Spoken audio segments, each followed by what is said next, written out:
When Hajime finally came onto the scene today, I was finally like, absolutely yes.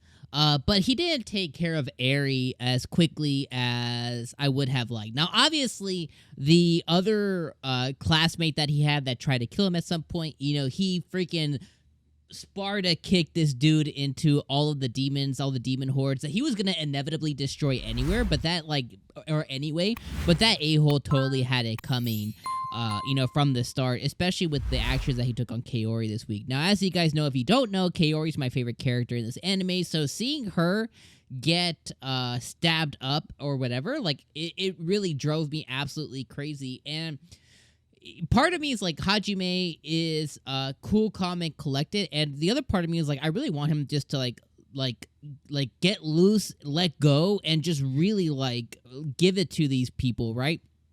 Like, at the end of the day, he controls ancient magic. He controls a variety of ancient magic already at this point, just because of the way that he's been taking on the different dungeons. Now, we saw some of that ancient magic today, obviously, with he controlled like the little orb, and he was able to wipe out all of the demons and everything, which is absolutely freaking awesome.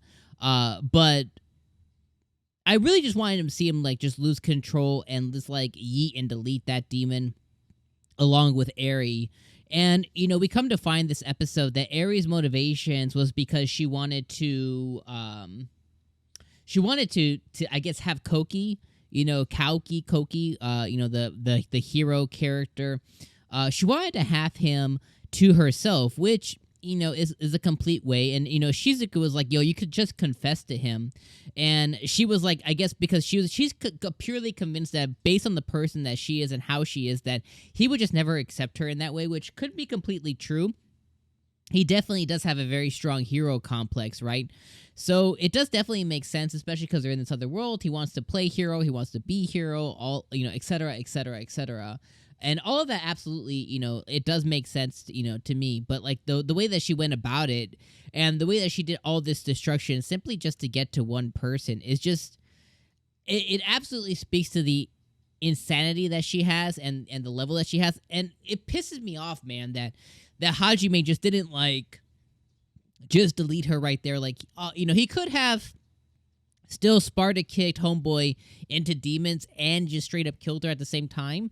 It's like, I don't like when loose ends are left like that just to be left. Like, especially when Hajime wields the power that he has and, the abilities that he has. Like, he could have stopped her, he could have pinned her and everything else. Now, obviously, emotions were running high because, his girl, one of his girls at least, just got stabbed up. And right now his focus is making sure that she's okay and making sure that she obviously can survive this and making sure that she can live, you know what I mean? Thankfully, Tio and Aiko, thankfully both of them were able to reattach her spirit, which means that right now Yue and Shia just need to come onto the scene and just make sure that they heal her up. But the couple of things, obviously I'm pissed about the Eri stuff, but I'm more mad just because of the allowance to hurt KAORI, again, my favorite character, so I feel some type of way about that. But overall, it's still not a dig at anything. Like, it's still not bad in any way. Like, I still really, really enjoyed the episode. And finally seeing what Eri's motivations specifically were was interesting and very good to finally see. I was very appreciative to finally learn the fact of why Eri was doing what she was doing and learn more about how she was controlling people. I didn't realize that it was necromancy to where she was controlling people of the dead.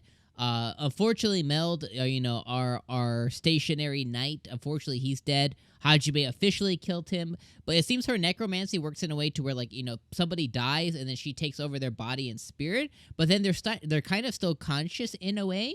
So it's like they're not even allowed to go and rest and, go in their resting place. So, what Hajime did was really good, but Kalki would probably hold that against him later on because he wanted to save Meld-san, which there's just no way to do it because, again, his hero complex is at an all-time high.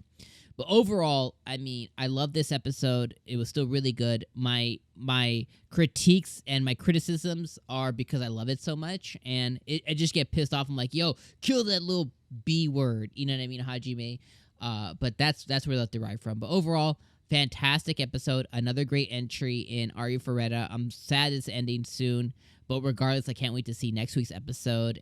Obviously, KAORI needs to be okay, and I want to see what's going to end up happening next. All right, my friends, I'm going to leave you guys on those thoughts there. Throw me down some comments below. Leave me a like before you guys leave. I would definitely appreciate it. And of course, I'll see you guys next week or for another anime review or video soon. Peace out.